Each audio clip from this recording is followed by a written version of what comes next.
Possiamo riprendere. Invitiamo al tavolo l'amico Falchetta, c'è già. Dobbiamo recuperare la collega Costantini, che se ci raggiunge ci consente di cominciare.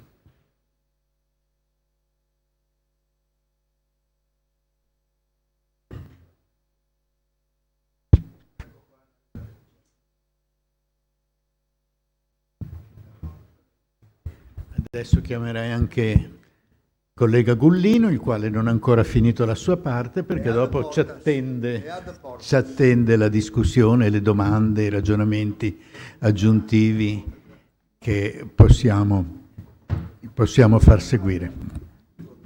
Allora comincerei subito dando la parola al collega amico Piero Falchetta. Grazie. Dell'Archivio di Stato, della Biblioteca Nazionale, scusa. Sì, va bene. Confondo. Mi capita più volte, ormai l'età colpisce.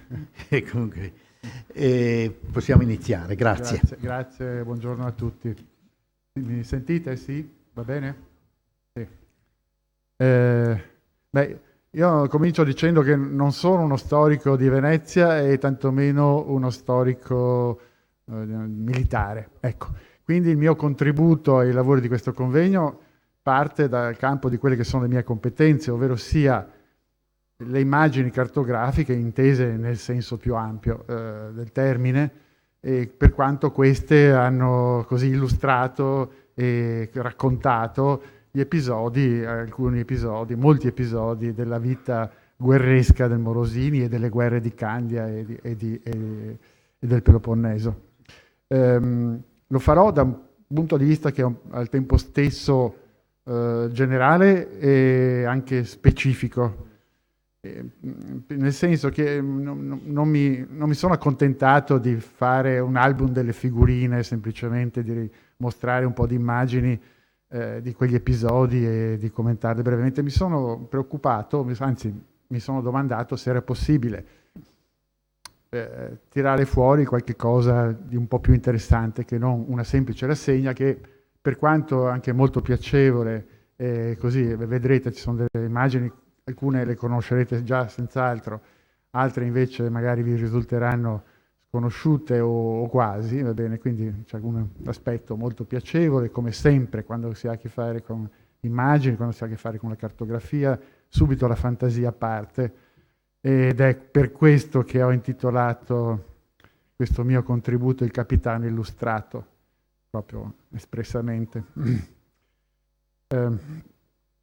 Quando mi è stato chiesto di presentare ai partecipanti a questo convegno alcune immagini delle imprese militari di Francesco Morosini tratte da disegni e stampe dell'epoca, confesso di aver avuto qualche esitazione. Non poche delle immagini disponibili sono infatti già note per essere state pubblicate in diverse occasioni o per far parte del frequentatissimo corpus iconografico coronelliano, edito in gran parte negli anni *80 del XVII secolo, vale a dire prima ancora che la carriera guerresca del Morosini si concludesse. Per di più, le immagini dedicate in gran numero dal Coronelli alla guerra di Morea sono state oggetto di approfonditi studi recenti, tra i quali vanno innanzitutto citati quelli di Anastasia Sturaiti, oltre che quelli di Marica Milanesi e Leonora Navari. Tali indagini hanno decisamente dato forma alla cornice entro la quale collocare ogni interpretazione circa il significato, la portata e le finalità della divulgazione di quelle rappresentazioni, avvalendosi specialmente delle indicazioni maturate durante la seconda metà del secolo scorso nell'ambito degli studi cartografici. Il vasto e articolato insieme di riflessioni messe a punto in quegli anni ha rivelato l'importanza del carattere propriamente sintetico dell'immagine cartografica, sia essa genericamente intesa quale pianta, veduta o altra figura spaziale. L'immagine che riporta sulla carta una porzione più o meno estesa dello spazio geografico non è infatti altro che un precipitato nel quale si sono agglomerati e stratificati la cultura personale dell'autore, le circostanze e le convenienze editoriali del momento, i riflessi delle dinamiche politiche e sociali dell'epoca, la considerazione dei destinatari di quelle opere, le retoriche suggerite dal tempo o volute dalla committenza e altre istanze che nel loro insieme costituiscono un vero e proprio testo polisemico, ancorché in apparenza unitario e risolto. Nel caso poi di disegni e stampe raffiguranti imprese guerresche, come quelli che fra breve vedremo insieme, al semplice dato spaziale che restituisce piante e vedute di città e fortezze egee si affianca, per così dire, un elemento narrativo capace di mettere in azione non soltanto i protagonisti delle varie circostanze della guerra, ma anche gli stessi spazi. Questi, gli spazi, mutano infatti a seconda dell'angolo di osservazione, dell'enfasi data alla presenza di questo o quell'elemento paesaggistico, dalla forma e posizione di montagne, colline, fiumi, dalla trasformazione ovvero distruzione di manufatti architettonici rappresentati nel loro prima e dopo, nella segnalazione di luoghi ed edifici di derivazione letteraria o leggendaria. Se tali considerazioni hanno valore, possono i disegni e le stampe di battaglie e di luoghi di battaglia di Candia e Morea essere considerati testimoni effettivi dei luoghi e dei momenti rappresentati? Gli esecutori di quelle immagini erano presenti ai fatti illustrati, oppure gli eventi venivano ricostruiti graficamente in base a relazioni più o meno ufficiali o ai testi dei tanti avvisi tempestivamente pubblicati, in molti casi a ridosso degli eventi stessi? Che dire poi delle immagini prodotte dall'atelier Coronelli, date spesso alle stampe a distanza di molti anni dai fatti raffigurati? È lecito domandarsi quanta verità, o meglio, quante verità affiorano da quelle stampe? E c'è ancora un interessante interrogativo al quale tentare di dare risposta. L'arrivo a Venezia delle notizie di volta in volta, buone o cattive, di vittorie e sconfitte, quali conoscenze ed esperienze poteva richiamare? Quali emozioni poteva evocare il suono di quei nomi di luoghi lontani, certamente non a tutti noti, luoghi a volte di scarsissima rilevanza al di fuori dell'ordine delle strategie militari? Quali link mnemonici potevano suscitare quei nomi? Verrebbe da citare a tal proposito il celebre passo della Recherche proustiana, dedicato ai nomi dei luoghi e al loro carattere evocativo, ma preferisco affidarmi a quanto ha scritto Giorgio Mangani, storico della cartografia e raffinato interprete della cartografia storica, per il quale i nomi dei luoghi sono spunti meditativi, occasioni per far vibrare corde dell'emozione e, attraverso di essa, lanciarsi in una intima concatenazione di associazioni mentali e figurali. Chiusa citazione. Se poi quei nomi, Scio, Cisme, Fochies e tutti gli altri, davano il titolo o apparivano all'interno di immagini, piante di isole, vedute di città e fortezze, profili di tratti di costa e altri ancora, e vi figuravano insieme ad altri nomi che potevano richiamare ulteriori eventi personali o storici, letture e conoscenze diverse, racconti e leggende, ecco che la partecipazione pubblica alle notizie che arrivavano dai teatri di battaglia poteva essere senza dubbio più forte, più sentita, più diretta. Questo, come è noto, è il magico potere delle mappe. Power is the ability to do work, which is what maps do. They work. È stato opportunamente scritto.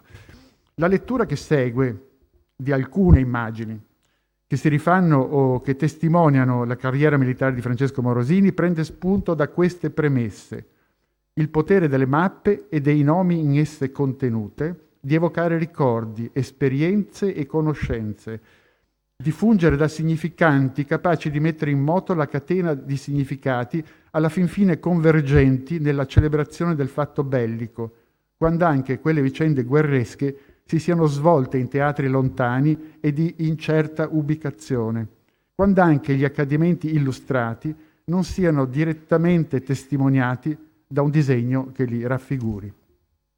Ecco, questa prima immagine che ho messo un po' a copertina, e non so se si riesce a leggere, l'ho messa perché fa parte di un vasto patrimonio, diciamo, di immagini pubblicate all'estero.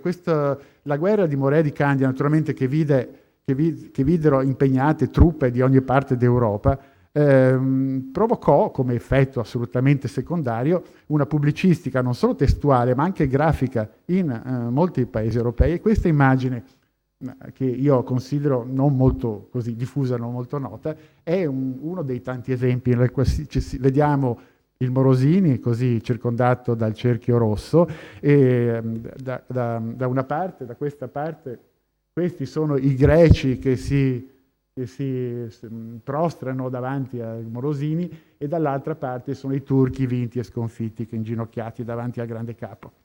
Allora, cominciamo la rassegna con, anche qui non siamo nell'Egeo perché siamo a Valona. Non è documentato graficamente questo caso, questa occasione, però ho voluto ricordarla, adesso vediamo insieme perché. Quello di Valona è il nostro primo esempio, che pur collocato al di fuori dell'area egea va citato in quanto rinvia a quella che a me risulta essere la prima esperienza veramente attiva del Morosini in episodi guerreschi. È il 7 agosto 1638. Morosini, appena ventenne, è imbarcato sulla nave di Pietro Badoer con la flotta del Levante che pattuglia il Golfo di Venezia. Alcune navi barbaresche si rifugiano nel porto della Valona per sfuggire all'inseguimento veneziano, e Badoer decide il blocco del porto. Citazione. Cito in questa mia lettura, cito vari biografi, insomma vari testi più o meno coevi ai fatti narrati o di poco seguenti. La mattina del 7 d'agosto l'armata si schierò in mezzaluna, collocate alle punte dei corni le due galeazze per coprire dai colpi della fortezza le galee sottili, ed entrò coraggiosamente nel porto, dove i corsari, a tanto ardire attoniti, poscia confusi, fuggendo a terra quelli che stavano a custodia dei legni. Quindi, insomma, descrizione breve di questa rapida incursione. Non vi sono immagini che documentano questo episodio minore, ma l'occasione è utile per mettere a confronto alcune delle carte pubblicate sia prima che dopo il fatto, e per verificare quale verità, in questo caso quale verità topografica, ne risulti. Come si può osservare dalle immagini, la veduta di Simone Pinargenti, che vedete questa in alto, questa qua, ripresa poi da Camoccia, è orientata correttamente est in alto e sud a destra con il porto raguseo. Il torrazzo, questo, è situato dalla parte destra dell'insenatura. Le carte di Domenico Zenoi e Giuseppe Rosaccio appaiono speculari rispetto a quelle del Pinargenti. Si notano in particolare le posizioni dei giardini e dei corsi d'acqua. Vedete che sono rovesce rispetto alla prima in ordine cronologico, e il torrazzo è posto a sinistra. Tuttavia il castello e la fortezza di Canine, lassù, è situato correttamente in tutte le stampe dalla parte destra meridionale. La carta topografica di Alberghetti, quella lì, assai precise, rivela che il torrazzo si trovava effettivamente dalla parte destra meridionale del canale, intorno al quale sorgeva il borgo. Infine la veduta di Coronelli, l'ultima a destra, in basso a destra, aggiunge un paio di fortificazioni forse mai esistite. Tali differenze mi sono sembrate interessanti nel contesto di questo discorso che sto cercando di imbastire. Non soltanto rivelano come gli editori del tempo non si facessero molti scrupoli nell'introdurre elementi e varianti travisati o improvvisati, ma soprattutto come la verità spaziale dei luoghi celebrati per fatti d'arme vittoriosi, benché quanto mai aleatoria, conservasse la propria efficacia nel suo pronunciamento occasionale. Passiamo alla prossima, dove siamo nel 1645, all'11 ottobre. citazione, misuratasi presso l'isola di Milo la flotta veneziana con la turca, ei, cioè Morosini, che era sopracomito di galea, venne incontanente alle prese con la capitana nemica insieme ai colleghi suoi Caterino e Lorenzo Cornaro, lasciandola al sopraggiungere della notte tutta rotta e squassata. Intorno al 1696 Coronelli pubblicò un'immagine, per la verità di assai scarsa qualità, raffigurante una battaglia navale identificata soltanto dal titolo, quella lassù.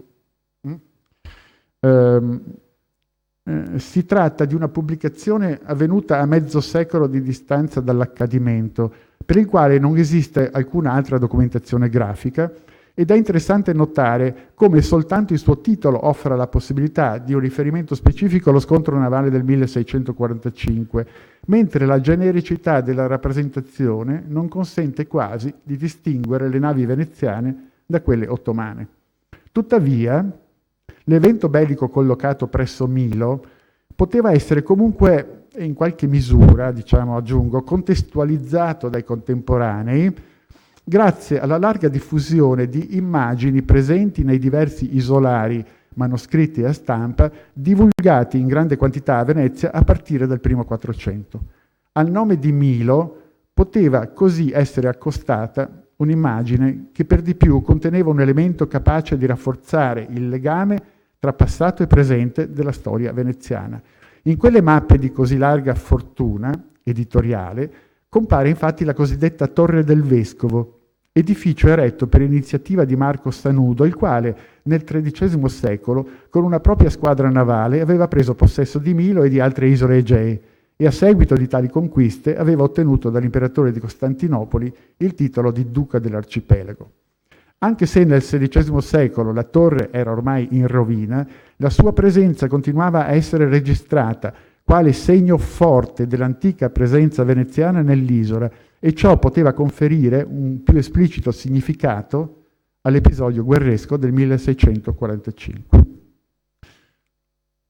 Qui siamo una cosa, in questo episodio prossimo, Morosini c'è, ma non ha nessun ruolo attivo guerrescamente dal punto di vista delle guerre, ma mi è sembrato interessante raccontare, anche perché si tratta di un documento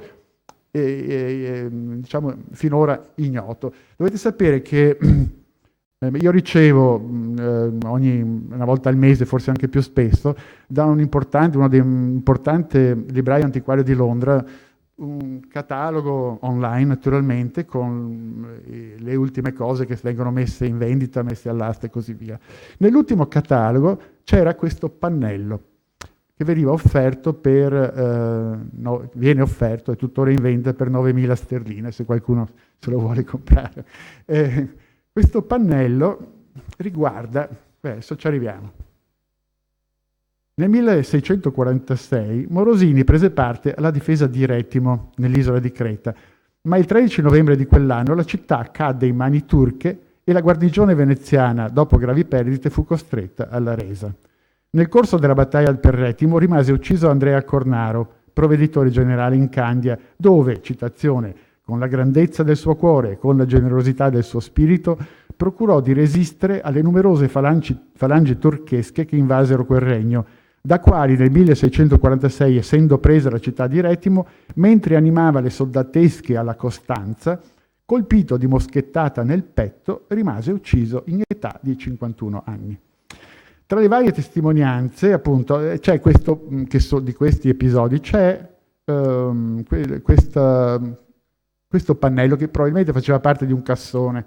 La nota della libreria antiquaria che dice ma chi sono questi personaggi che sono lì raffigurati, cosa c'è? Perché nella pianta, vedete, ci sono due mappette incise nel legno della città della Canea e di Retimo, e al centro c'è una figura di gentiluomo e dalle due parti la figura di due giovanetti, le due figure di due giovanetti indicati dalle frecce. Chi sono questi? Saranno quelli. Allora così mi sono molto incuriosito, perché proprio in quei giorni stavo preparando il mio contributo per questa occasione, e ho fatto qualche ricerca e allora sono arrivato alla considerazione, anzi alla conclusione, diciamo, che il personaggio al centro è senza alcuna ombra di dubbio Andrea Cornaro, che era appunto stato come si chiama, provveditore a Candia, e le due figure giovanili ai suoi lati sono le figure dei suoi figli Catarino e Lorenzo, mi pare, sì, Catarino e Lorenzo, i quali tra l'altro avevano partecipato molto attivamente allo scontro navale che abbiamo visto poco fa nei pressi dell'isola di Milo. Quindi questo pannello ricorda queste imprese con i due episodi più importanti, cioè la difesa della Canea da parte di Andrea Cornaro e Aretino, dove egli morì colpito da una fucilata nel petto. Andrea Cornaro è sepolto nella cappella del Codussi della chiesa di Santi Apostoli e sotto quella iscrizione lì racconta, lo ricorda e racconta in breve questo episodio. Quindi abbiamo una testimonianza diversa, insomma, destinata, probabilmente, chi lo sa, forse addirittura alla stessa famiglia, no? Un cassone sembra un cassone di famiglia, insomma, con i personaggi di famiglia, con le due mappe, e le due mappette che ci sono tratte, quella di sinistra da uno dei disegni del manoscritto 10.057 per chi frequenta la Marciana, vuol dire qualcosa, e mentre l'altra, quella di Retimo, è tratta pari pari da uno dei disegni di Angelo degli Oddi, che ha illustrato con le sue carte appunto molte delle isole Egee e delle fortificazioni Egee.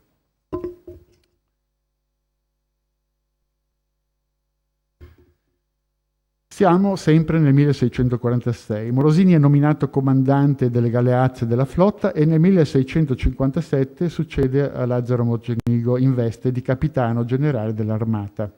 Per ben 2 volte, e nei 2 ruoli, egli prende parte all'attacco di Cesme, non so se la pronuncia sia quella giusta, località situata all'estrema propaggine occidentale della regione di Smirne.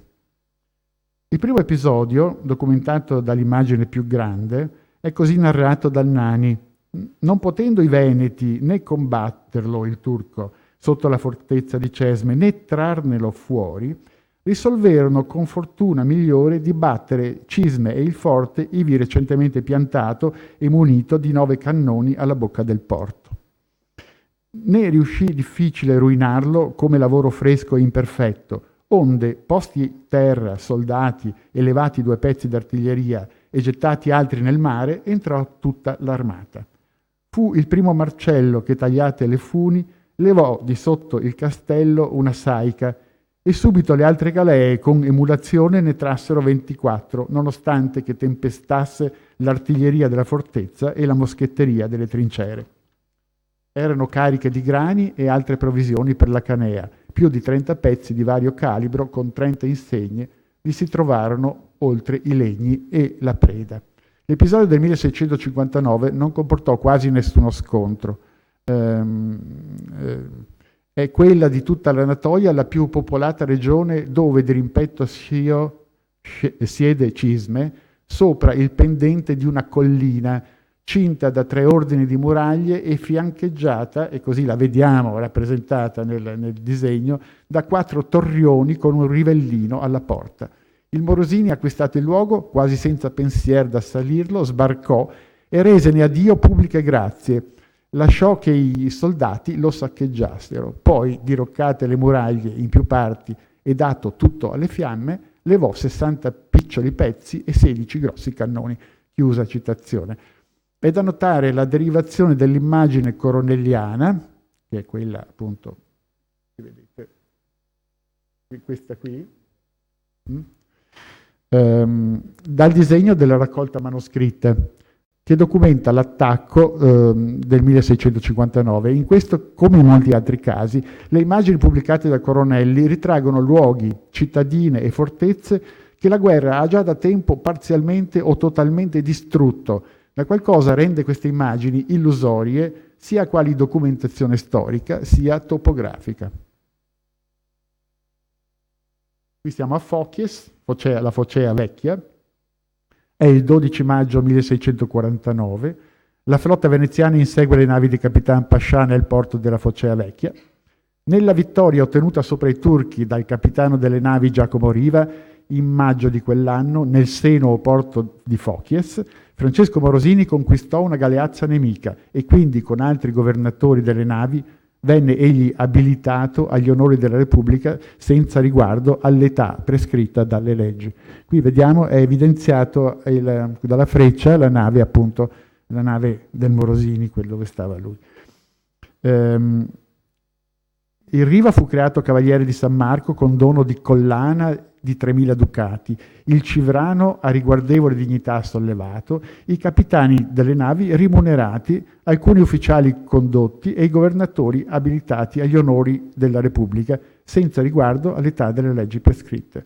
Furono questi Francesco Morosini, Girolamo Battaglia, Luigi Merini, Giovanni Antonio Muazzo, Michele Calergi, Giacomo e Giorgio Polani, Francesco Bragadin.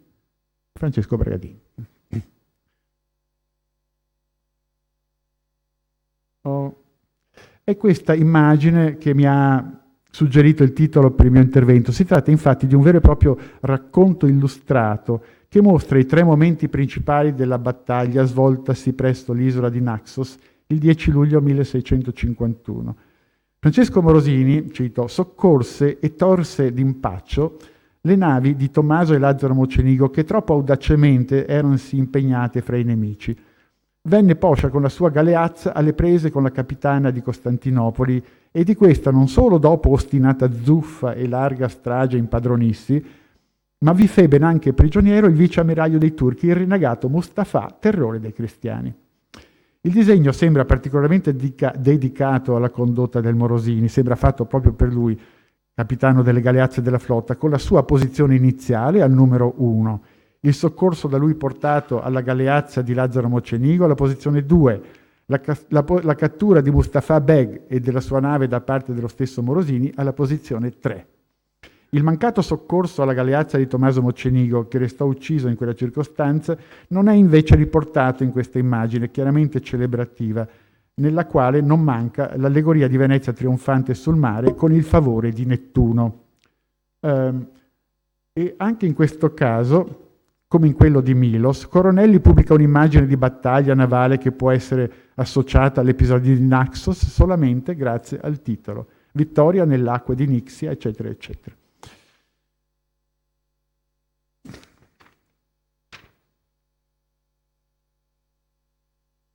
E siamo adesso a Volos, 23 e 24 marzo 1655. In veste di provveditore generale d'armata, ovvero viceammiraglio dell'armata navale veneta, Morosini attacca Volos sulla costa della Tessaglia. Citazione. È il Volo una città così al mare vicina che dal cannone dei legni armati è battuta. Gira 800 passi in figura di lungo quadrato, cinta di antiche e grosse muraglie con alquante torri. Per la fecondità del paese e opportunità del sito, da turchi vi si raccogliono i grani e vi si fabbricano i biscotti. Accostata l'armata e sbarcate le genti, quei che accorsero per opporsi furono con leggera fatica respinti, ma non bisognava dar tempo a più grossi soccorsi da luoghi vicini. Perciò il Breton, che dirigeva l'attacco di notte, facendo in una parte tentar la scalata, nell'altra aprì col pettardo la porta. Allo strepito i difensori, invece di resistere, lasciarono fuggendo la via ai Veneti di entrare, alcuni per la porta abbattuta, altri per le abbandonate muraglie. Il bassà comandante, un agà, alcuni altri si ritirarono dentro il piccolo recinto che in un angolo della città forma quasi un castello, ma senza provvisioni per resistere, si salvarono con la fuga. Il resto cadé sotto il ferro o servì alle catene. Il Morosini, fatto imbarcare quanto poté di biscotti, poiché la somma ivi ammassata ammontava a 4 milioni di libre, e diede il resto alle fiamme. E inoltre Morosini aveva demolito i forni, i magazzini, la moschea e le fortificazioni del porto. Alle case aveva appiccato il fuoco ed era poi partito alla volta dei Dardanelli. Questa ennesima incursione, questa apparentemente, almeno da questa testimonianza, particolarmente, diciamo, forte, distruttrice. Qui volevo soltanto mettere in evidenza come questi sono i dettagli dai disegni e le immagini assolutamente speculari del Coronelli, pubblicate dal Coronelli nel 1687, quindi sono 32 anni più tardi, ecco, naturalmente. Io ho premuto 2 volte. 2 sono gli episodi relativi a Kalamata. Il primo, del 27 gennaio 1659, fu poco più di un'incursione di breve durata. Raccolto un po' di bottino di cannoni, olio e vino, l'armata l'abbandonò senza lasciarvi alcun presidio, così che i turchi tornarono subito a occupare la città. Anche in questo caso, voi potete vedere, quando parlavo prima della risonanza europea anche dal punto di vista della pubblicistica grafica, questo è uno dei tanti esempi che si possono portare. Vedete che quell'incisione deriva direttamente da questo disegno. Invece siamo sempre a Kalamata, ma nel 1685. Questo disegno è di particolare interesse non tanto per il fatto bellico in sé, quanto per una coppia di immagini pubblicate dal Coronelli nelle sue memorie storico-geografiche della Morea del 1686, come vediamo tra poco. Per intanto, infatti, l'azione di terra, mentre dal mare la squadra navale dava manforte con i suoi cannoni, fu dal Morosini, capitano generale dell'armata, affidata a Maximilian von Degenfeld, il quale ricevette poi pubblica lode per non essere caduto nella trappola ideata dal turco. Questi aveva aperte le porte della cittadella in segno di resa, ma con l'intento di farla esplodere quando le truppe dell'alleanza vi fossero entrate. Vedutesi dal barone le porte della piazza spalancate, indovinò qual fosse l'intenzione di Mustafa, che lasciò le aperte affine che, incalzati i turchi dai vincitori, dovessero questi, per l'avidità del bottino, confusamente introdursi e affollarsi al di dentro, e indi, dato fuoco alla munizione e a preparati fornelli, far volare in aria la maggior parte delle truppe cristiane, cosa che non avvenne.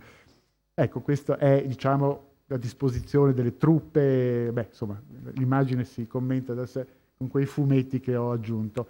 E poi questo, che è un caso del quale mi ero occupato molti anni fa e che è tornato fuori adesso perché è stato esaminato anche da altri. Io ho un'opinione un po' diversa, ma insomma adesso questo conta poco.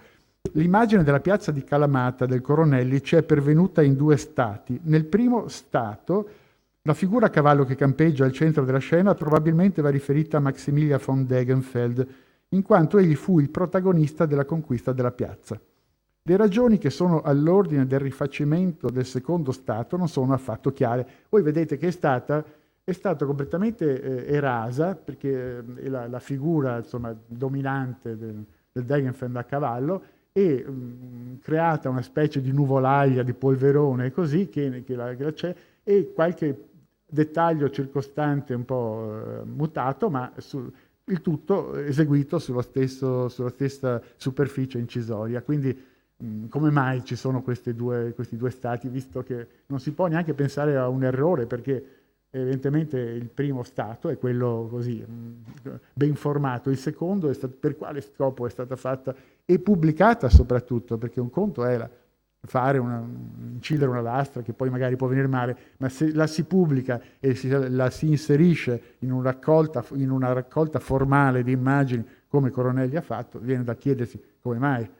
Allora, le ragioni che sono all'origine del rifacimento non sono affatto chiare. Si può forse pensare a una tiratura specialmente dedicata al Degenfeld e al pubblico germanico, mentre la memoria, non dimentichiamo che Coronelli aveva committenti in tutta Europa, e quindi lui tra l'altro vendeva le sue immagini, le sue produzioni, la vendeva ancora prima di stamparle, con una specie di club degli editori, club del libro, che ordinavano le copie prima che ancora che fossero stampate. Quindi non è esclusa la possibilità che quell'immagine con il Degenfeld potesse andare a finire, diciamo, nel mercato germanico, per intenderci, mentre la seconda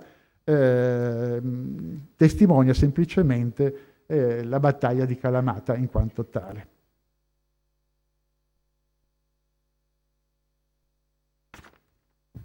Nella primavera del 1660 il Morosini si rivolse contro l'isola di Schiatos, la quale, troppo fidando nella sua fortissima rocca, pagar non volea quel tributo che le altre volentieri pagavano. Si noti il volentieri.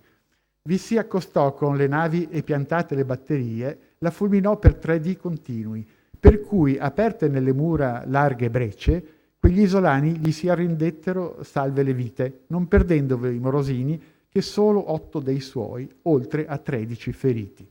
La rocca fu rasa dalle fondamenta e fu tratta e trasportata sulle navi buona copia di cannoni, petriere, bombe e pur farina e grano sufficienti per un anno intero. Anche in questo caso il disegno della battaglia fu ripreso dai Coronelli per la sua stampa. Adesso abbiamo 3 immagini dedicate all'episodio di Corone, di Coron. Nell'estate del 1685 fu posto l'assedio alla città di Coron, che si concluse con la vittoria del Morosini nei giorni 10 e 11 agosto. L'assedio ebbe il momento decisivo quando Morosini prese deliberazione di far aggrandire la principale delle 3 camere della galleria diretta dall'ingegnere Bassignani per internarsi quanto più fosse stato possibile sotto il baluardo. La sera del 10 agosto poté essere caricata con 200-240 barili di polvere e fatta volare la mattina dell'11 nell'alba la galleria medesima. Volare la galleria medesima rimase diroccato con scossa orribile il scarpone e ne precipitò la parte superiore formando un'apertura di breccia. Allora, nell'immagine dei Coronelli questa, la breccia aperta dalle mine risulta situata sul lato nord-occidentale della cittadella, mentre nel disegno di Bassignani mostra senza ombra di dubbio che la galleria fu scavata sotto il torrione, là dove Coronelli aveva scritto castello fabbricato dai veneziani nel 1463. Ecco lì, lo vedete? E invece il Bassignani, che tra l'altro è l'autore del disegno, quindi è un testimone attendibile, tra l'altro. Successivamente, nel 1691, altro esempio di esportazione di questo episodio, la stampa di Joachim Wichmann, pubblicata da Merian a Francoforte, riprende la versione del Coronelli riguardo all'ubicazione della bomba che apre le mura, pur nella totale diversità delle 2 immagini, mostrando l'esplosione della mina non sotto il torrione, ma lungo le mura. Ecco, adesso vengo all'ultimo capitolo che non potevo non fare un riferimento all'episodio del Partenone, che anche da questo punto di vista. Le immagini sono note così, ma vederle tutte insieme forse ci permette di fare qualche considerazione in più. Allora, il disegno di Jacob Spohn, ancorché impreciso, mostra l'aspetto del Partenone una decina di anni prima della distruzione. La stampa di Coronelli, che è questa, ne è una copia speculare, data le stampe l'anno stesso del famoso bombardamento. Questa è una curiosa circostanza.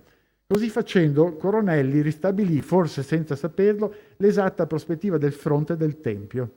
E infatti, poi che noi abbiamo della testimonianza molto, molto precedente del disegno fatto da Ciriaco d'Ancona nel 1436, che ci permette così di affermare questo.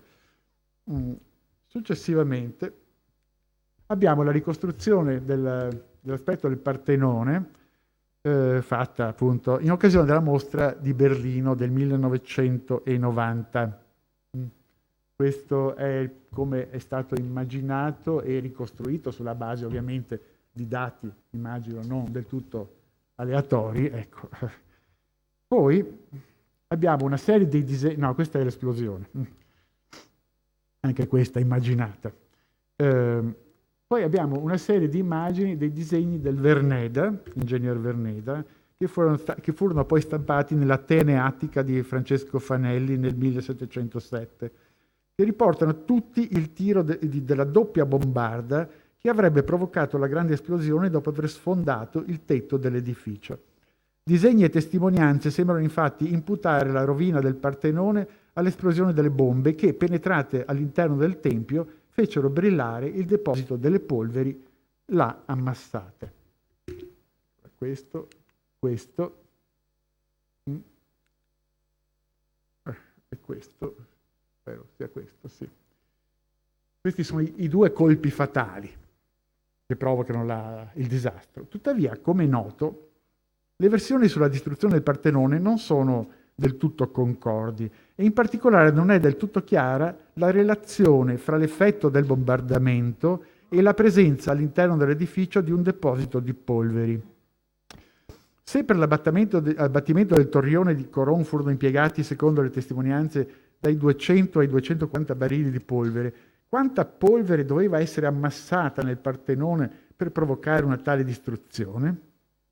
Considerato il fatto che alcune centinaia di persone, tra le quali le famiglie del notabilato turco, si erano rifugiate all'interno del tempio per ripararsi dalla pioggia di bombe che da giorni tormentava la cittadella, come si spiega? Io me lo domando, come si spiega che si fossero rifugiati in quel luogo insieme a una quantità di esplosivi tale da provocare lo sventramento e la distruzione dell'intera sezione centrale dell'edificio, oltre alla morte di 200 o 300 persone. Ora, se voi foste i notabili turchi bombardati dai veneziani da giorni, andreste a rifugiarvi vicino a un deposito di polveri? Questa è una domanda che secondo me rimane senza risposta. Non ho nessuna possibilità di teorizzare nulla, però la domanda secondo me va fatta. Ecco. Concludo con, questo è dopo il bombardamento, il Partenone ancora brucia, come si vede, sventrato e ancora brucia, le fiamme durarono vari giorni. E qui è uno schizzo che ulteriormente ci mostra il Partenone sventrato. E per concludere andiamo su questo. Allora, questo è il disegno fatto dopo che i veneziani si erano impadroniti, insediati nella cittadella, nell'Acropoli. E mi è sembrato in questo caso abbastanza da sottolineare il fatto che il gran deposito di polvere, dopo aver distrutto il Partenone, essere stati consapevoli assolutamente della gravità di quello che era successo, perché non era mica stata una cosa che, anche se poi è stata fatta così, passata, un po' cercato di attenuare l'effetto nei rapporti, nelle relazioni, però sapevano bene di che cosa si trattasse, però l'Eretteo fu comunque designato come luogo di conservazione delle polveri, quindi la storia delle distruzioni poteva continuare ancora. Mi fermo qua.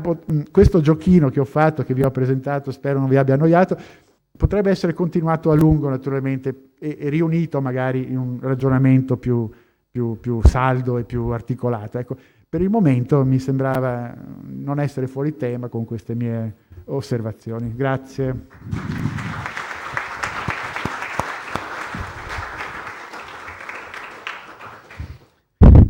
Grazie per questa bellissima carrellata di immagini spiegate con molta cura, molta attenzione. Ora darei la parola alla collega Vera Costantini per l'ultima relazione di oggi. Prego. Carissimi professori, sentendosi perduto, il coniglio braccato dai cacciatori non esitò a gettarsi nel fiume, che riuscì ad attraversare malgrado la corrente. Catturato dagli sparvieri nell'altra riva, ebbe comunque salva la vita per l'intervento del sultano bambino, risoluto a rendere onore al coraggio della piccola creatura e al suo attaccamento alla vita. Chissà se alla vista del coniglio disperato che guardava la corrente, Maometto IV non rivisse una forse leggendaria, drammatica scena della sua più tenera infanzia, in cui il padre, Ibrahim, detto il Folle, lo strappò dalle braccia di sua madre, Turhan Khatijeh, gettandolo in una cisterna. Gli interpreti ufficiali della memoria collettiva, da parte loro, non avevano dubbi. Come scrive lo storico ottomano Naimah, indovini e astrologi di corte concordavano che l'episodio svoltosi durante la prima battuta di caccia della vita di Maometto IV, sultano misericordioso, lasciava presagire che il suo regno sarebbe stato lungo e prospero. Per riconoscere il bisogno ormai impellente di un periodo di tranquillità per lo Stato ottomano, in parte per i contemporanei identificabile con la presenza di una salda guida al governo, non erano del resto necessari auspici né auguri.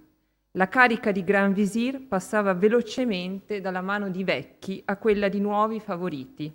La corruzione, incrementata dalla proliferazione di imposte, imperversava nella capitale come nelle province, provocando sommovimenti sociali di entità tutt'altro che trascurabile, come quella dei Gelali in Anatolia centrale, mentre le finanze versavano in una situazione critica, al punto che per provvedere alla paga dei militari la zecca si risolse al conio di una moneta più povera, alla quale i giannizzeri reagirono con furiose rivolte.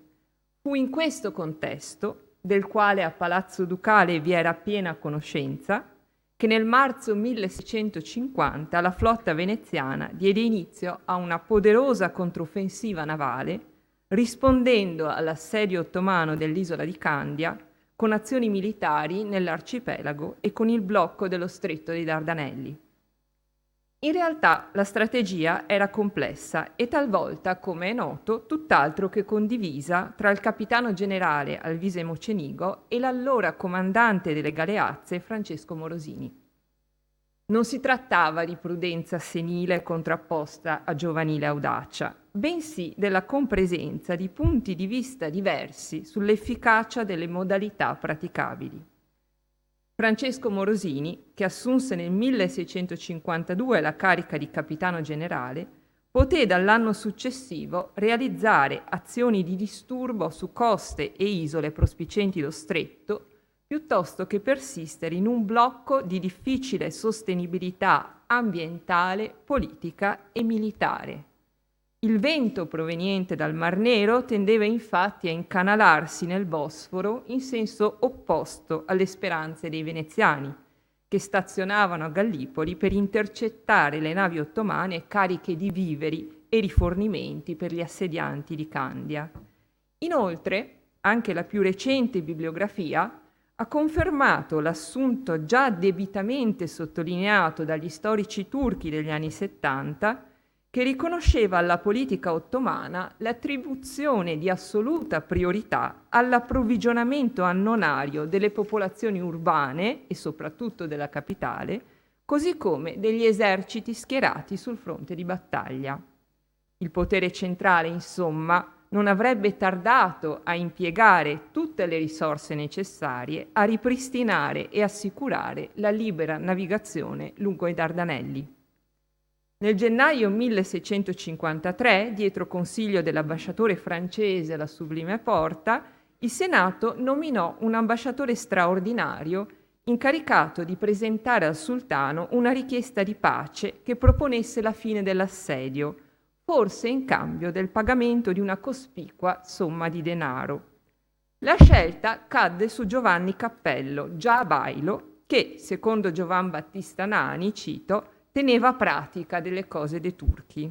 Fine citazione. L'udienza di Cappello alla Porta è raccontata proprio nella Storia della Repubblica Veneta, dove il Nani, fine diplomatico oltre che storico, pur riferendo con estrema precisione altri dettagli, sorvola con delicatezza sulla questione dell'offerta di un indennizzo da parte veneziana. L'ambasciatore venne ricevuto, cito, con le solite forme di onore, ma quando con grave discorso cominciò a rappresentare il giusto desiderio della Repubblica di rinnovare con decoro e vantaggio comune l'antica corrispondenza e che insinuò quanto comportava l'equità e la ragione, vide che a ogni sua voce il visir impaziente agitava e che furibondo si accendeva di sdegno, onde giudicò più opportuno trattenersi allora sopra i generali concetti, rimettendosi a estendere il progetto di pace in scrittura. Ma quando il pascià poscia lo vide e che con molte ragioni e motivi proponeva la restituzione scambievole dell'occupato, delicatezza, imperversò con tal rabbia che comandò dovesse l'ambasciatore partire da Costantinopoli dentro il giorno seguente. Fine citazione. La risposta scritta del Gran Visir Tarhunju Ahmed Pasha non tardò a pervenire, cito: Gazat Müsliminden yüzünün miktarı gazi, girit ceziresinde olunub, mükid ve emlak edinüb ve cevami ve mescidde ezanlar okunub ve muallimhanelerde evlat atfalarına taallüm Kur'an-ı Azim ve tefmi Furkan-ı Kerim okunurken akçe ve mal taması ile cevami ve mescidi şerife kilise olma risaverilmei ucaladano l'unlarte gesebuse dermi, traduco. Centinaia di combattenti musulmani sono ormai domiciliati stabilmente nell'isola di Candia. Nelle moschee già si chiama alla preghiera e nelle scuole si insegna ai bambini a studiare e comprendere il Corano glorioso. Secondo voi, una persona capace di raziocinio darebbe il permesso di convertire templi e moschee in chiese per avidità di denaro e ricchezze? E continuava con un tono tutt'altro che inteso a mascherare lo sdegno già descritto dal Nani. Saadetlu ve Shevketlu ve Kudretlu Padishah, Hazret Lerinin, gelen namenuzi, tercüme, verikab, hümayunlarına arza-i rizai, hümayunları olmayub. Sua Eccellenza, traduco, il felice, maestoso e potente sultano, non ha voluto dare traduzione né udienza alla lettera che gli avete mandato. Specificatamente alla questione finanziaria, Ahmed Pasha si ritenne comunque obbligato a specificare che, cito di nuovo, Hazine ve cebehanelerinden bir nesneye el dokunulmayub, memaliki mahruselerinden hususen, mahmiye-i kahireden hasıl olanın dahi nısfı harc olmamıştır. Traduco, non è stata messa mano al tesoro, né all'armeria, e non è stata ancora spesa neppure la metà delle rendite imperiali, in particolare quelle provenienti dal Cairo. Nella stessa prospettiva, neppure troppo velatamente autogiustificatoria, definiva Maometto IV Tase Padishah Vegen Charslan, giovane leone fresco di investitura, contrapponendole esplicitamente all'inerzia dei pur illustri antenati Ejdadi Isam. Excusatio non petita, accusatio manifesta, e infatti 2 mesi più tardi il Gran Visir sarebbe stato deposto e giustiziato dai sostenitori dello status quo che dall'interno della pubblica amministrazione si opponevano ai suoi tentativi di riformare e salvare il tesoro imperiale, sul quale, al contrario di quanto sosteneva nella sua lettera al Doge, gravava un pesante deficit. Scrisse il Nani, cito, «Quanto ad Ahmet, ebbe presto della sua perfidia la pena. Quei del serraglio giudicarono bene deporlo e mandatogli l'ordine di ritirarsi, mostrando lui di voler mantenersi e resistere, gli fu cambiato in un laccio l'esilio.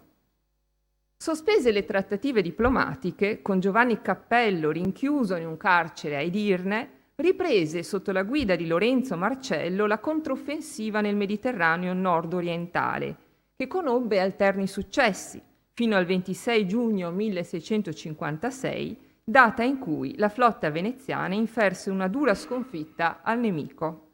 Nella loro ritirata verso la capitale, gli ottomani abbandonarono le isole di Lemno, Tenedos e Samotracia. A Istanbul si diffuse il panico. I prezzi dei generi di prima necessità subirono un'improvvisa impennata e Maometto IV fuggì per qualche giorno a Üsküdar, sulla riva asiatica del Bosforo. In questa situazione drammatica, sua madre, Turhan Hatice, nominò Gran Visir un servitore dello Stato di alta levatura e impeccabile devozione al bene pubblico, l'ormai 60enne Mehmed Köprülü, già governatore di Tripoli, il quale accettò il mandato in cambio dei pieni poteri. Da primo ministro plenipotenziario, Mehmed Köprülü Pascià cominciò una generale politica di riordino interno all'impero volta a raddrizzare il bilancio, anche tramite l'istituzione di una sorta di imposta patrimoniale sulle grandi fortune, e a estromettere la corruzione e l'illegittimità dalla funzione pubblica. Sostenuto dal corpo dei Giannizzeri, del cui Agà era amico e antico commilitone, il Gran Visir, la cui spietatezza faceva da contrappeso alla misericordia del sultano, procedette a giustiziare numerosi capi estremisti religiosi proliferati a Istanbul negli ultimi anni di crisi economica.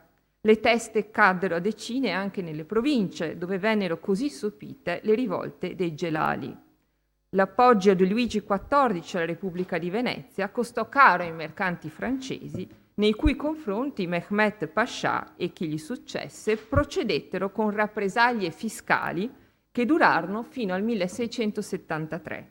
Perfino il patriarca ortodosso venne impiccato, con l'accusa di aver trasmesso allo zar informazioni altrimenti riservate. Seppure fu il figlio e successore a focalizzare la propria attenzione sulla politica estera, anche il capostipite della dinastia dei Köprülü, Mehmed, di cui stiamo parlando, si occupò di risolverne le questioni più urgenti, ovvero sollevare lo stretto dal blocco inferto dei veneziani e riconquistare Lemno, Tenedos e Samotracia. Nel 1657, appena un anno dopo lo scontro voluto da Lorenzo Marcello, la flotta ottomana ottenne una vittoria decisiva sulla controparte e nei 2 anni successivi vennero costruite, proprio lungo lo stretto dei Dardanelli, 2 nuove fortezze allo scopo di prevenire future aggressioni.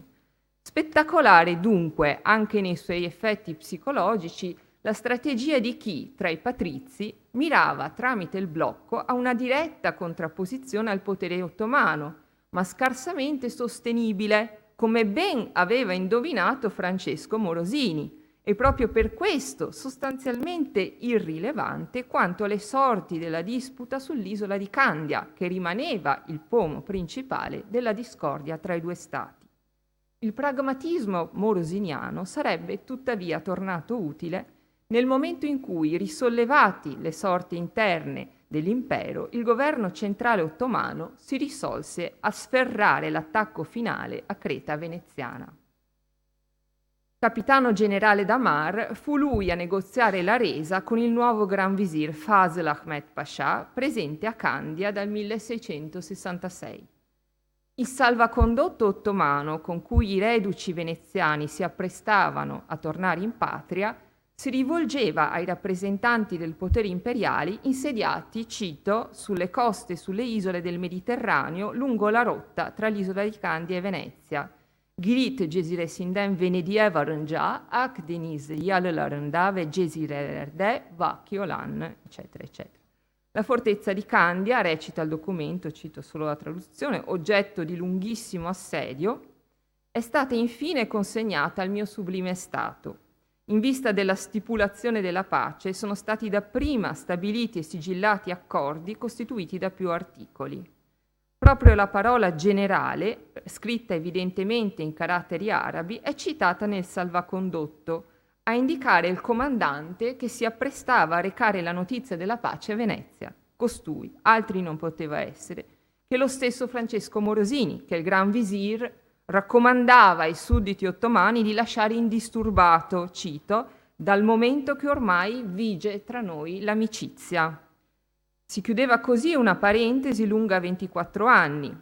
Come buoni nemici che non s'odiano più, scriveva Cesare Pavese, il verso ben si presta a descrivere ottomani e veneziani nel settembre 1669, che tornavano a chiamare in causa quell'antico, per stessa ammissione dei diretti interessati, concetto di amicizia, kadimi dostluk, che una volta di più si prestava a contenere e rappresentare semanticamente l'idea di una pace ritrovata. L'insigne ottomanista francese Robert Mantron scriveva nel 1989 che il possesso di Creta non aggiunse nulla alla gloria dell'impero ottomano. Più articolata e recente la conclusione della storica militare Virginia Axan, la quale porta la debilitante lunghezza del conflitto a testimonianza della mancanza di una politica marittima da parte ottomana, indicando nella profusione di scontri navali tra Venezia e la Porta la prova che le rispettive strategie fossero di fatto dei vicoli ciechi, espressione cioè di potenze navali in procinto di eclissarsi. Immediatamente dopo la conquista di Creta, le mire espansionistiche dell'impero si volsero a settentrione, verso la Polonia. Al termine della campagna nel 1676, la pace di Soravno avrebbe sancito il controllo ottomano sull'Ucraina e sulla Podolia. Con la morte del Gran Visir, avvenuta nello stesso anno, si doppiava un ventennio di stabilità governativa che prometteva di durare ulteriormente, vista la sostanziale continuità in cui si pose da subito il suo successore e genero Mersifon Lucarà Mustafa Pascià. Nel Mediterraneo ormai pacificato vigeva un clima di riorganizzazione delle reti diplomatiche e mercantili. Tra le numerose conseguenze della lunga interruzione della presenza diplomatica veneziana nelle città ottomane si contava anche la graduale appropriazione da parte del clero ortodosso di luoghi di culto latini, precedentemente utilizzati dalle comunità veneziane. Uno dei molti casi fu quello della chiesa dei 40 martiri di Aleppo, ove i patrizi deceduti in Siria di peste, vecchiaia o accidente avevano trovato sepoltura per secoli. Lasciata incustodita per 20 anni, era stata occupata dalla comunità armena ortodossa. I consoli veneziani, dal 1670 di ritorno nelle rispettive sedi e desiderosi di vedersi restituire il maltolto, ottennero l'intervento del sultano, che si rivelò tuttavia spesso inutile, dal momento che i nuovi occupanti non avevano alcuna intenzione di sloggiare nel nome della rinnovata amicizia ottomano-veneziana. Ne risultarono complicate diatribe legali. Del giugno 1686 era una relazione redatta su richiesta del governo centrale da un gruppo di notabili di Gerusalemme che attestava l'usurpazione da parte della Rum Taifesi, la comunità ortodossa, di luoghi di culto tradizionalmente appartenuti agli Efrench Rahiban, ovvero al clero cattolico. In realtà il comportamento, che a fine 600 venne considerato usurpazione, era stato la regola nei 2 secoli precedenti, come testimonia chiaramente il caso di Cipro ottomana, in cui, con il consenso del potere ottomano centrale, monasteri cattolici vennero occupati dal clero ortodosso, anche talvolta a discapito dei nuovi venuti d'Anatolia, musulmani o cristiani che fossero. A fine 600 le implicazioni che questa regola poteva avere in politica estera bastavano a mutarla in usurpazione agli occhi del governo centrale ottomano, sospettoso delle manipolazioni che lo Stato zarista poteva esercitare sulla comunità rum e viceversa, propenso ad avvallare, in un'ottica di equilibrio dei poteri stranieri, le mire egemoniche che la Francia, proprio tramite l'ordine dei Domenicani, nutriva nella regione. Il fronte più caldo rimaneva quello con l'Europa orientale, sul quale il nuovo Gran Visir procedette a un'impresa volta a estendere il controllo ottomano sull'Ungheria, assicurando così anche i confini nord-occidentali dell'impero. Nel luglio 1683 un vasto esercito si mosse all'assedio di Vienna, l'eco del cui fallimento rimbombò come un tuono fragoroso negli uffici governativi e nei palazzi reali di tutto il mondo, costituendo quello sì una cesura irrevocabile nella storia delle relazioni tra l'impero ottomano e il resto d'Europa. Anche a Istanbul la sconfitta venne percepita in tutta la sua gravità. Il Gran Visir Kara Mustafa Pascià venne giustiziato sulla via del ritorno da Vienna per ordine proprio di Maometto IV, che fu a sua volta deposto 4 anni più tardi. La storiografia ottomanista, unanime, riconosce nel fallito assedio di Vienna, tutt'uno con il conflitto che ne scaturì, fino alla pace di Karlovic, l'inizio del lento ma inesorabile ripiegamento ottomano in Europa, di cui approfittarono nei 2 secoli successivi tutte le grandi potenze. Esagerava probabilmente Don Sebastiano Steffani nella cronaca intitolata Il faro della fede, nel descrivere la trepidazione del popolo a Venezia per le sorti della capitale austriaca. Cito: «Al palagio del signor Baron Tassis, mastro generale delle poste di Germania, situato in campo Santa Maria Formosa, s'affollavano a truppe mercanti, bottegheri, operai, e fino a mezzanotte per il più da quel cavaliere accreditatissimo attendevano i ragguagli, o prosperi o avversi, con impazienza sì grande che non è facile esprimerla». Fine citazione. All'arrivo delle tanto attese buone nuove fu tripudio generale descritto dalla pubblicistica contemporanea con i toni già collaudati in occasione della vittoria nelle acque lepantine. Del resto, come sostiene Carlo Dionisotti, Venezia era la patria del topos letterario cinquecentesco della guerra a Oriente, che nel tardo Seicento, mutatis mutandis, conobbe dunque una pomposa quanto tardiva riedizione. Mentre i novelli cantori della vittoria altrui rappresentavano le proprie speranze in una grande alleanza cattolica, nell'immagine, reale o inventata, di un popolo minuto traboccante di fervore anti-ottomano, un'altra Venezia, quella patrizia, si candidava a patria dell'orientalismo, ovvero di un Oriente rappresentato oltre che vissuto. Nel 1687 Giovan Battista Donà, già bailo a Costantinopoli, pubblicava Della letteratura dei turchi, opera pionieristica della cultura mondiale che, come sottolinea Giampiero Bellingeri, il patrizio apriva con due buone nuove. La prima, che la reputazione dell'invincibilità della nazione turchesca fosse ormai decaduta. La seconda, che proprio quella nazione avesse una letteratura. Good news, fake news, occorrerebbe aggiungere, dal momento che il mito dell'invincibilità del potente vicino era servito alla politica estera veneziana almeno tanto quello della sua presunta rozzezza.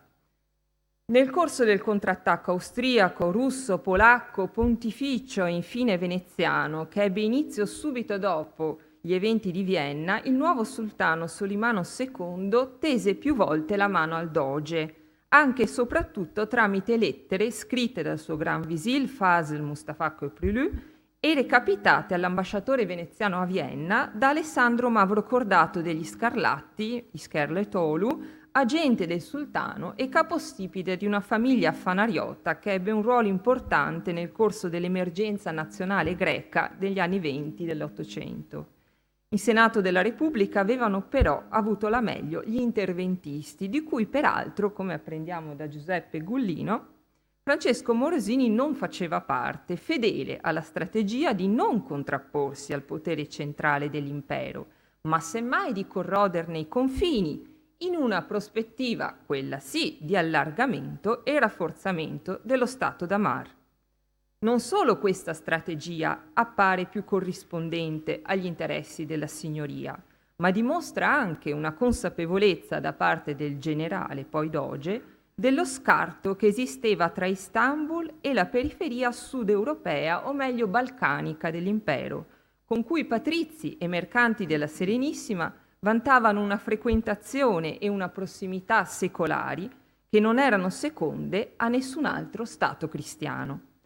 Anche durante la guerra di Candia, il governatore di Morea, Bekfu Pascià, lodava al doge Domenico Contarini l'operato di Marco Bembo, dal quale aveva ricevuto aiuto in un momento particolarmente difficile. Cito: «Non sapendo che offrire in ricompensa», dice il governatore di Morea Bekfu Pascià, «conservo ogni mia abilità alla sua assoluta disposizione e prometto ad ogni cenno di vostra serenità la mia propria persona con 5.000 combattenti in suo servizio, contro qualsi sia potentato fora del mio principe naturale».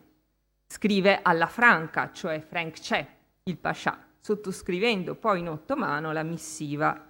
Durante una guerra tra Venezia e la Porta, il pascià di Morea si dichiarava insomma dalla parte del doge, purché questi non lo coinvolgesse nella lotta contro il sultano, il suo principe naturale. Sembrerebbe un'affermazione quasi tautologica, a meno che Bekfu Pascià non considerasse la guerra un accidente che avrebbe prima o poi lasciato il posto alla routine del vicinato, ora buono, ora cattivo, che la contiguità dei rispettivi confini imponeva. Allora sarebbero emersi i veri nemici dei veneziani e Becfu, con i suoi uomini, avrebbe saputo con chi schierarsi. In altri termini, nei rapporti tra Venezia e la Morea, il sultano, cioè la legittimità del potere ottomano, non costituiva un argomento che potesse né dovesse essere soggetto a discussione. In un certo senso potremmo dire che non c'entrava. Se invece che la Morea lo scenario fosse stato una provincia araba, Dina Rizk-Khoury avrebbe parlato di Ottomanized Decentralization, ma probabilmente il concetto è generalizzabile. Il tema del divario tra centro e periferia alla fine del Seicento è particolarmente vivo nell'ottomanistica e storici come Fikret Adanur e Bruce Masters non esitano a definire semi-autonomous la natura di alcune amministrazioni provinciali, soprattutto per quanto riguarda il governo delle milizie. Le mie attuali ricerche sulla scala di Spalato confermano per il momento questa tendenza anche nella Bosnia ottomana già all'inizio del Seicento. Chissà se qualcuno degli scudi della collezione di Francesco Morosini appartenne agli uomini di Becfu Pascià. Oltre all'orgoglio di possedere dei trofei di guerra, il peloponnesiaco doveva essere sensibile al gusto delle turcherie che dilagava a Venezia e in Europa di pari passo con l'orientalismo. Le figure classiche della lirica ottomana, il cipresso, il tulipano, il garofano, decoravano questi scudi a simboleggiare l'amata, Dio, la nostalgia, la gelosia accresciuta dalla distanza dei soldati sul campo di battaglia.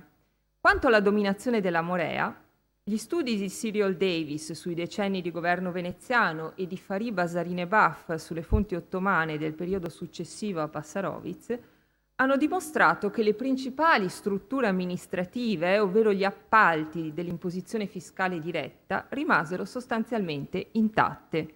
Figure di mercanti imprenditori della più svariata provenienza che agirono nel Mediterraneo orientale dalla metà del Seicento a tutto il secolo successivo gestivano in Morea la produzione e la commercializzazione di cereali, olio, vino, cera d'api, carne suina e altri prodotti. Sotto la dominazione ottomana gravava certo sui contadini anche l'imposta pro capite sui non musulmani, ma i veneziani da parte loro introdussero prestazioni di lavoro gratuito.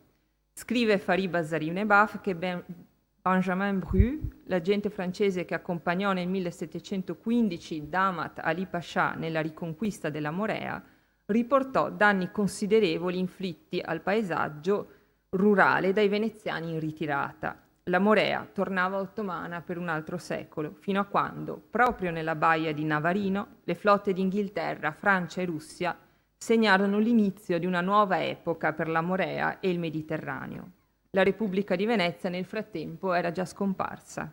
Un secolo di guerre devastanti attendeva invece l'ancora superstite Stato ottomano e i molteplici popoli che abitavano i suoi territori sconfinati. Grazie.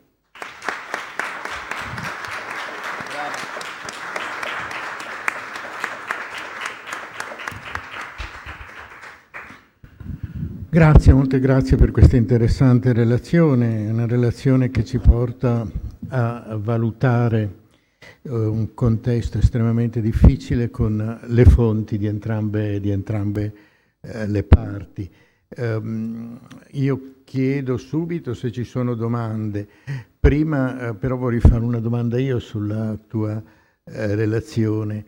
Venezia ci credeva ancora a una possibilità di intervento a quelle date? O cercava il più possibile, per quanto non la toccasse direttamente, di stare da parte lasciando alle altre grandi potenze il gioco, cioè tra fine 600, inizio 700,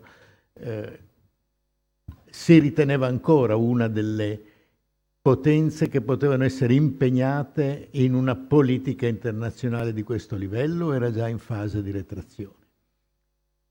Prima della risposta a me, chiedo se ci sono altre domande su la tua o su altre relazioni.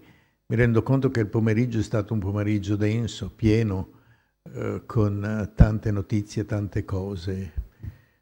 Prego, il microfono. Ti pregherei, per ragioni di registrazione, se ci presentiamo mano a mano che parliamo. Sì, Ciriacono, Università di Padova. No, volevo chiedere a Vera Costantini, ci siamo trovati di fronte nell'occupazione della Morea da parte di Venezia e poi la successiva perdita della Morea stessa.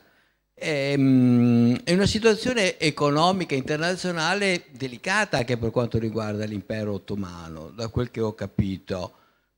Mi chiedo allora, daresti più importanza al fattore militare o al fattore economico-finanziario per quanto riguarda questo periodo? Prego il microfono.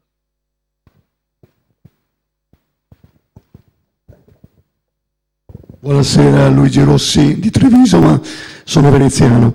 La domanda per chi? Sì. Dunque, credo il professor Del Negro, a un certo punto mi pare abbia detto che c'era un regolamento molto severo per i capitani da mar veneziani, che non potevano dare ordini e neanche punizioni agli alleati delle altre forze collegate. Questo forse si ricollega a quando Sebastiano Venner, un secolo prima, decretò la condanna a morte di Muzio Alticozzi da Cortona, che era un mercenario italiano al servizio degli spagnoli, che passando sotto l'ammiraglia di Venner disse: veneziani becchi fottuti. Venner non lo denunciò a Giovanni d'Austria, ma lo prese e lo impiccò all'albero di Maestra. Altre domande? Prego il microfono, per favore. Sono Borsetto. Volevo fare una domanda che non so a chi rivolgere. È stato tutto molto interessante quello che avete detto e mentre vi ascoltavo nel mio cervello circolava continuamente: perché i miei nipoti queste cose a scuola non le devono sapere? Io ho fatto il presidente di commissione nella scuola italiana in Lussemburgo. C'erano ragazzi di tutte le provenienze. Al gruppo di veneti, tanto per dire qualcosa, ho chiesto se per caso sapevano quanti erano i 120 d'oggi. Ma sapevano dei 7 re di Roma? Risposta: il silenzio. Non mi sono sognato di chiedere se sapevano qualcosa delle dogaresse. Allora mi chiedo perché i miei nipoti dovrebbero venire in un istituto così prestigioso per ascoltare personaggi così importanti che raccontano storie così vere della nostra storia? Perché a scuola non se ne parla. Grazie. Grazie. Altre domande? Allora, questa domanda è una domanda molto generale a tutti, al mondo, a Venezia, a oggi, a domani. Comunque chiedo intanto le domande dirette, se possono avere già una risposta. Sì, la prima al professor Ortalli.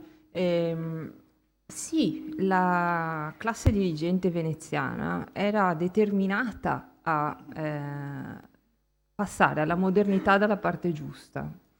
Cioè, si delineava sempre di più un mondo in cui vi erano delle potenze che esprimevano una linea coloniale, una linea politica coloniale in politica estera, e altre invece che erano colonizzate.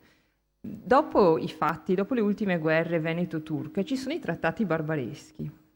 E i trattati con i barbareschi di Venezia preludono a un interesse veneziano in Tunisia, nel Maghreb. Quindi sicuramente esprimevano una linea, diciamo, protocoloniale, chiamiamola, che disturbava, per esempio, la Camera di Commercio di Marsiglia. Disturbava fortemente perché anche gli interessi dei francesi in Africa del Nord erano particolarmente importanti e questo ostacolo veneziano è stato in qualche modo messo da parte da Napoleone. Non è un caso che Venezia sia stata l'obiettivo di Napoleone, perché durante la Rivoluzione francese in tutte le piazze levantine i mercanti veneziani avevano avuto la meglio sui mercanti francesi, che quindi si trovavano in difficoltà. Era tutt'altro che una situazione, diciamo, completamente decaduta, completamente, diciamo, messa da parte. E questo perché? Non tanto perché vi fosse una, diciamo, sicuramente la politica militare è stata importante, ma credo che l'aspetto più importante fosse che la classe dirigente veneziana, il patriziato, non abbia mai perduto, non abbia mai dimenticato la vocazione marittima della città e la vocazione anche del commercio, anche quando il commercio non erano più loro a esercitarlo, anche se erano sudditi ebrei, dalmati, anche se erano sudditi dello Stato da mare, non patrizi a esercitare il commercio, comunque la politica del patriziato era a favore del commercio marittimo e della difesa marittima di Venezia. Sapeva che su questo era competitiva. E dalle fonti ottomane emerge questo, non c'è una differenza fin quando Venezia scompare dallo scenario tra diciamo, le nazioni europee che possa effettivamente dimostrare una messa all'angolo dei veneziani. Lottano fino alla fine. No, sono perfettamente d'accordo sul fatto che non ci sia una preoccupazione di mettere ai margini Venezia. Quello che mi sorprende è che tutte le offerte di alleanza, Venezia da un certo momento in poi sta attenta a non prenderle troppo sul serio. E anche le puntate contro i pirati di Barberia, anche quelle sono così, mandano qualche pezzo di flotta, qualche cannonata, dicono siamo contenti, ma credo che sia molto importante la differenza tra il livello politico e quello commerciale. Cioè la grande potenza commerciale resiste ancora abbastanza, mi pare. Quella militare, più si va verso la fine della Repubblica, più mi pare attenta a non crearsi problemi, però un procedimento nel tempo. Rimangono molto pragmatici. Questo assolutamente. Cioè, questo è un grande, credo che è questo sia, è la forza della classe dirigente veneziana, quindi anche, cioè non erano, si va in battaglia ad ogni costo, se possibile si evita, cioè è vero quello che è stato scritto, che fosse una potenza quintessenzialmente neutrale fino alla fine della sua esistenza, e quando attaccano un possedimento che allora a quel punto entrano in guerra senza timore. Però la pace nel Mediterraneo è quella che loro cercano e che cercano anche tramite tutti gli espedienti diplomatici di accordo con la Russia, con la Persia, con altri stati che possano tenere a bada l'impero ottomano altrove. Quando entrano nelle sante leghe è sempre un po' di traverso. Diciamo. Sì, perché poi le leghe sante sono leghe sante con tutti di volta in volta contro gli uni o gli altri. Grazie comunque. Forse. Lo puoi rispondere subito? Non so. Ciriaco, no? Sì, forse sì. No, forse è meglio. Sì, l'aspetto militare o economico, insomma, non devo io spiegarlo al professor Ciriacono, che sono legati l'uno all'altro. Quale è più importante nella storia ottomana? Sicuramente a partire dal 600 quello militare, cioè diciamo più importante, è semplicistico parlare di importanza, però sicuramente esiste una politica militare da parte della elite ottomana molto più chiara che non una politica economica, che invece a partire soprattutto dalla fine del 600, quando si stabilisce il sistema delle malicane, che sostanzialmente rende ereditari gli appalti delle imposte, cosa che fino a quel momento non era successo. Ecco, questo è diciamo un provvedimento forse obbligato da parte della Sublime Porta, ma che ha avuto delle conseguenze pesantissime nel sistema di decentralizzazione dell'impero ottomano, perché si sono create dinastie ottomane naturalmente, ma dinastie locali e provinciali di esattori di imposte, che trasmettevano ai figli questo diritto di esigere la fiscalità nel nome del sultano. Ecco, questa è una politica fiscale. Purtroppo la politica economica dell'impero ottomano si legge sulle fonti fiscali, quindi è difficile, diciamo, identificare una vera e propria politica economica, ma anche questo non è un caso. So se mi sono...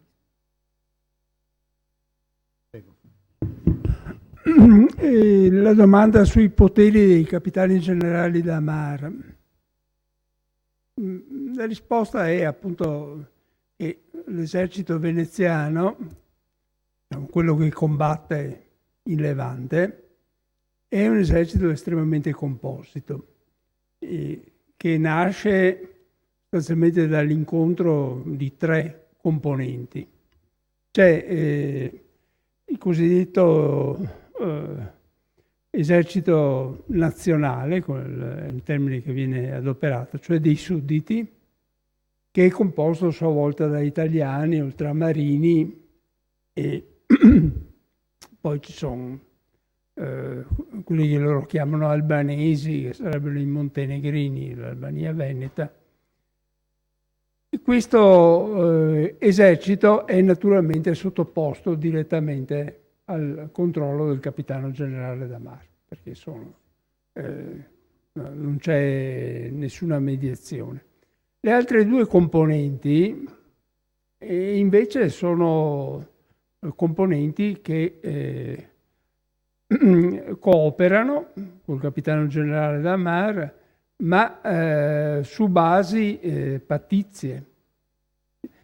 Nel caso dei reggimenti ultramontani, diciamo esteri in generale, ci sono appunto degli accordi a livello internazionale, cioè nel senso che la maggior parte dei reggimenti viene costituito da sovrani, piccoli sovrani come il principe di Brunswick, che li affittano alla Repubblica, però conservando tutta una serie di prerogative. Quella di cui si lamenta sempre Morosini è il fatto che conservano il diritto di inquisire chi commette dei reati, quindi il capitano generale da Mar non ha nessuna possibilità di punire chi si comporta male, perché è un potere che rimane nelle mani degli ufficiali forestieri. E poi ci sono naturalmente queste trattative, fanno sì che non c'è nessuna continuità, nel senso che sì, la convenzione prevede uno spazio temporale che però può essere o meno rinnovato, di solito è annuale, e quindi è una situazione di estrema incertezza.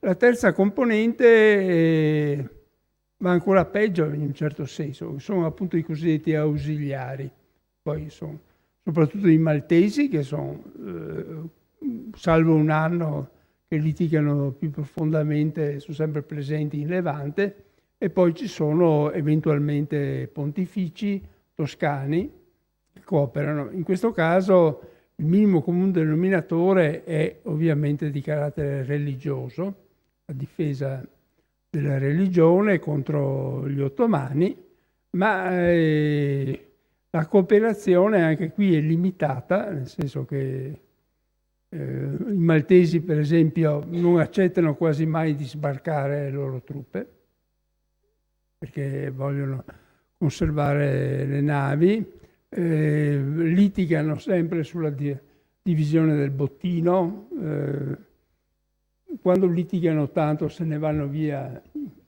anticipatamente. Ci sono campagne che cominciano alla fine di maggio e finiscono all'inizio di agosto per via appunto di una gran baruffa. Quindi sono degli elementi anche questi non facilmente controllabili dal capitano generale da Mar. Qui i suoi poteri sul fronte dell'esercito nazionale sono ampi, però quella è una componente limitata. Grosso modo un terzo dell'esercito veneziano è composto da nazionali, un terzo è qualcosa di più da forestieri, e poi c'è appunto la componente dei cosiddetti ausiliari. Mettere insieme queste 3 componenti era un compito assolutamente improbabile, cioè l'eroismo di Morosini non risiede solo nel fatto che, come dire, scriveva lui 200 volte, impugnò la spada, eccetera. È il fatto di tenere insieme tutte queste situazioni molto diversificate e nel clima barocco, molto puntigliose, molte pronte a litigare, il senso dell'onore, eccetera. Tutto questo creava delle situazioni veramente incandescenti e quello che meraviglia, col senno di poi, non sono tanto le vittorie, ma il fatto che sia sopravvissuto a tutto questo con successo. Grazie. Vuoi aggiungere forse alla domanda? Vorrei aggiungere una parola, riallacciandomi a quello che ha detto Vera Costantini, e tentare non dico di rispondere a Rossetto, ma di condividere il suo stupore e lo sdegno per il fenomeno che ha riscontrato. E cioè, tu avrai presente certamente, Vera, la relazione che fa l'ex console Morana. Morana era stato console della Repubblica ad Aleppo post res perditas nel 1799. Lui fa una relazione chiamiamola Camera di Commercio austriaca, nella persona di, non mi ricordo il nome di battesimo, mi pare Antonio o Leonardo Giustinian, che era stato patrizio veneziano e quindi sapeva benissimo la situazione. Bene, lui fa una relazione che è impressionante. Angelo? Grazie. Angelo Giustinian. Come? Ah, Giustinian non è vero. È vero. Se mi permettete un aneddoto, Del Negro sa tutto. Allora, io quando... non è il suo... Sì. Allora... Io mi ricordo che molti anni fa, ti ricordi Piero, saranno 20 anni e passa, a un certo punto trovai la relazione di un patrizio al figlio, un'istruzione al figlio, che non era la solita istruzione più o meno bigotta, conformistica, sì bravo, sì buono, onora la mamma, sì devoto al padre. Lui diceva, guarda figlio mio, tu non è che sei tanto intelligente, anzi ti sei abbastanza mona. Quindi... non cercare di ambire a grandi cariche, stai nel posto che le tue fortune ti hanno destinato e mi è sembrato interessante come relazione, un po' diversa dal solito. Questo non si firma, non dice chi è, però dà una serie di coordinate in base alla quale la relazione poteva essere attorno alla metà degli anni 30. Allora ho fatto un po' di ricerche. Lui dice, io fui podestà a Brescia e luogotenente a Udine, quindi dava delle indicazioni, senza peraltro precisare il suo nome. Ho fatto un po' di indagini e ho concluso che poteva essere uno Zorzi del ramo di San Severo. E allora, però avevo un dubbio. Era del 1734 al 38, questa istruzione morale di un padre al figlio. Telefonai a Del Negro e gli dissi, senti Piero, secondo me è uno Zorzi di San Severo costui. E lui mi rispose, no, è un Belegno, mi pare, no Belegno, un Erizzo della Maddalena. Aveva ragione. Perché Perché gli Zorzi a quel periodo erano 4 fratelli, uno... stava male da sempre, era malaticcio per cui non poteva provvedere la famiglia, gli altri avevano figli eccetera, quindi non potevano essere stati luogotenenti a Udine e podestà a Brescia. È un Erizzo della Maddalena e aveva ragione. Ecco, detto questo, questo ex console d'Aleppo Morana fa una relazione appunto ad Angelo Giustinian, quindi conosceva bene la situazione, tracciando un quadro impressionante ancora a me del commercio veneziano con il vicino. Dice, arrivano la carovana di Aleppo dalla Siria, da Baghdad di 10.000 cammelli, arriva un'altra di 6.000 cammelli qua e gran parte del commercio in mano veneziana. Allora, con questo non voglio rispondere a Rossetto perché non sono capace di rispondere. La risposta non c'è. È però incredibile come all'estero apprezzino la storia di Venezia e noi veneziani, noi italiani e noi veneziani, come sempre, come spesso avviene, siamo nemo profeta in patria, cioè non riusciamo a valorizzare la nostra storia. Ricordo, e chiedo scusa della lungaggine, un mio ex scolaro dell'Istituto Nautico di Venezia che andò a lavorare in Olanda, poi torna e mi viene a salutare e dico, beh, come va? Sa, professore, quando che ero in Olanda, noi italiani, se andiamo all'estero a fare i turisti ci trattano bene, se andiamo per lavoro ci trattano un po' meno bene. E allora mi guardavano in questa ditta dove lavoravo, diciamo, un minimo di sospetto. Poi a un certo punto capirono che ero un bravo ragazzo, tutto sommato, e mi chiesero di dove ero, risposi di Conegliano. Conegliano. E lui disse, Venisland, hanno cambiato da così a così. Chiedo scusa. Va bene, e su questa considerazione che può far pensare, chiudiamo i lavori di questo pomeriggio senza dare risposte a problemi che sono poi molto più generali, perché il problema di Venezia non sono i ragazzi che non sanno la storia di Venezia, forse anche molto più ampio, che non si sappia la storia, in fondo quasi un succedaneo rispetto ai problemi gravi. Comunque questo non c'entra niente con i nostri lavori di ora. Mi permetto di essere contento perché come è andato questo pomeriggio, vi ringrazio e ci diamo appuntamento per domani per proseguire nei lavori. Grazie a tutti voi.